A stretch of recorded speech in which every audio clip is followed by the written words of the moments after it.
Барлықтарыңызға сәлем достар, менің каналыма қош келдіңіздер.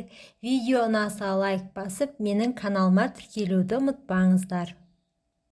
Бүгін сіздерге саусаққа массаж жасау жөнінде ақпараттармен бөлісетін боламын. Видеоны соңына дейін қараңыздар.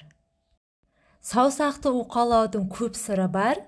Жапондарда түрлі сырқаттарға қарсы саусақтарды уқалау арқылы джекшин-джитсу деп аталатын тәсіл қолданады екен.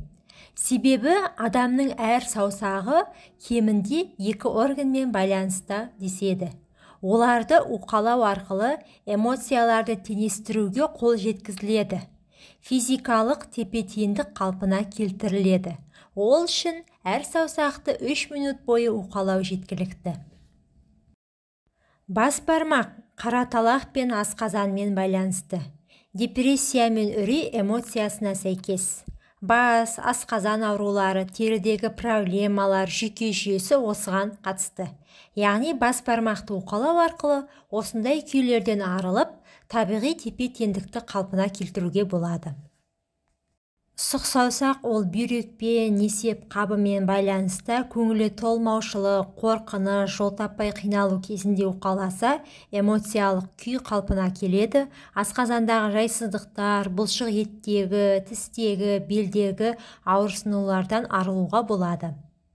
Ортан терек деп аталатын ортаңғы саусақ өт қабымен, бауырмен байланысты, түнілушілік, қорқыныш пен мұң қинағанда уқаласа көмегі бар.